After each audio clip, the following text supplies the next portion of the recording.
Well, friends and neighbors, welcome back to Pardee Shop Shenanigans. I'm Bob. Thanks for joining me. Today, a little bit of a different video because I'm going to recap some work I've done. I decided to record things out of sequence, so let's see how bad I can recover, right?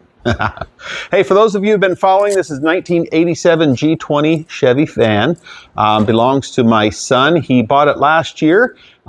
Went down to Moab, Utah, spent the summer doing some rock climbing and adventuring and living out of this van. And he came back saying, you know, Dad, there are things I wish I had. So what'd we do? We gut Ray out and we're going to rebuild it as an RV, a little more appropriate to what he needs it to be for him. So we're going to have some fun today. I'm going to review some work that I've done on this roof rack, which will become a 6-foot by 10-foot deck. And then a little bit later, also talk about next steps on this project. So welcome. Let's get after it.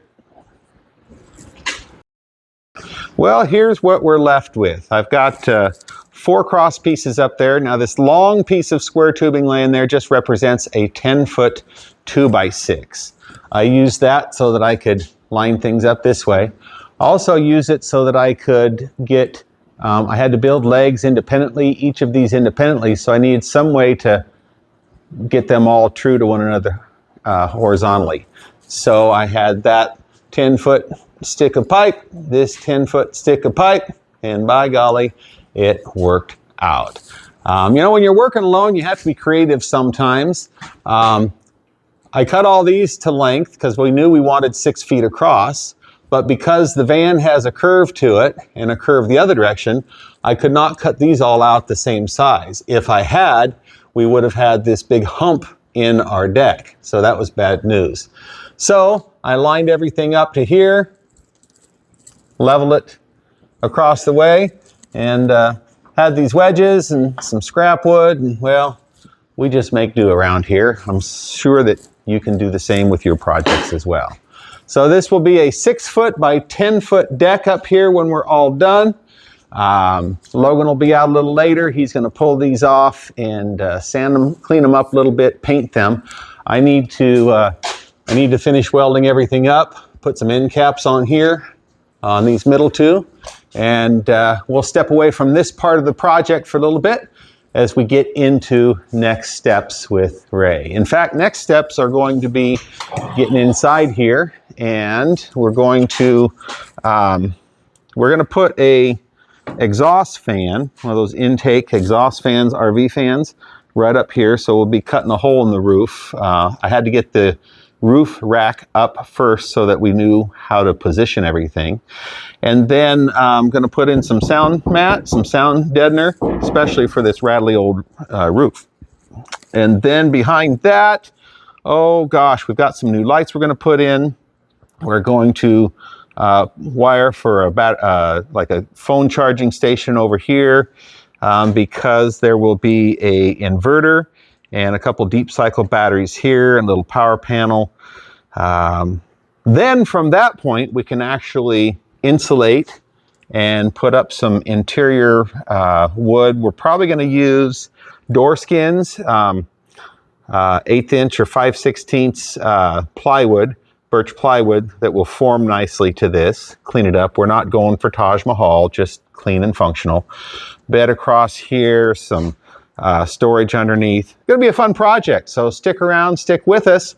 We'll get to that in another week or two, but in the meantime, let's just recap some of the work I did to get this roof rack for this deck where it is now.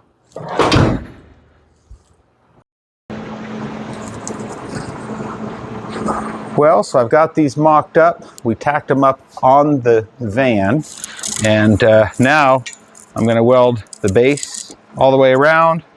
I'll weld the top all the way around, and then I've got some end caps I'm going to put to close these off. I'll show you that in a moment as well. So I don't stack dimes quite as nice as guys who weld on a regular, but hey, this is a shenanigan, right?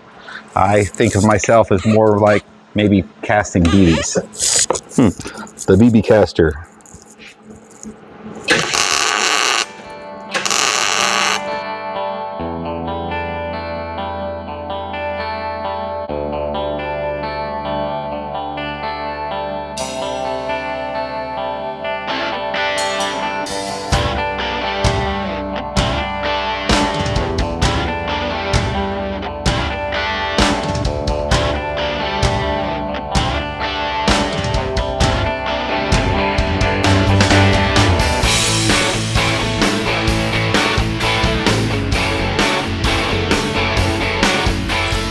Okay.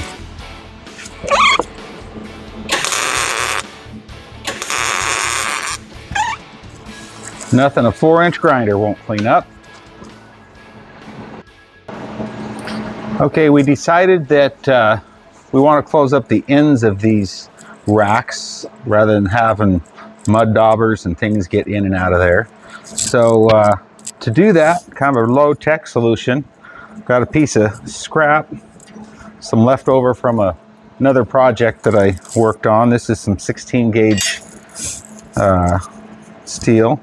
And I just cut some, well, not exactly perfect blanks out here. And we'll just get those welded on. And again, we'll polish it with a 4-inch grinder and it'll look beautiful when we're done.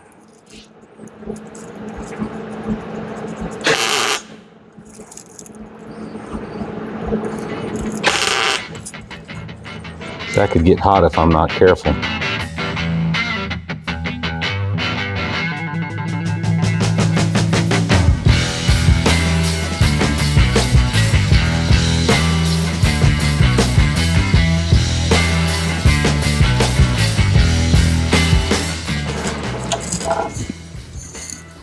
You've probably heard me mention before that the 4-inch grinder is a welder's best friend. Well, that's because this is a 4-inch grinder.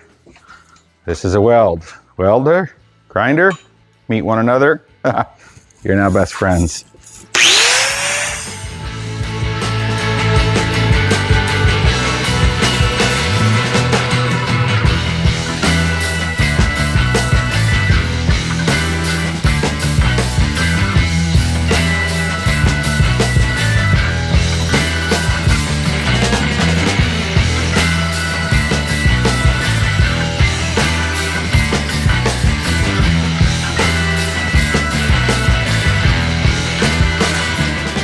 All I really care about is cleaning up enough that we can paint it. Make sure there's no sharp edges. This is not going to show up in the Louvre or in a car show. Goodness knows it would never pass.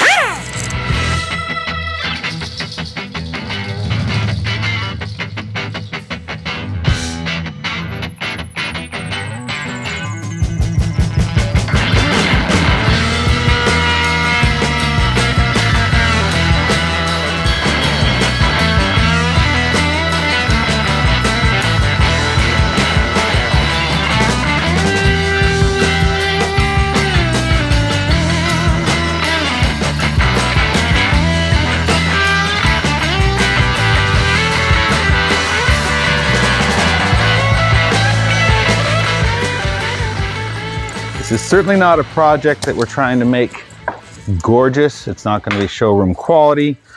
Not going to be anything other than good, clean function so that we can mount a deck on it.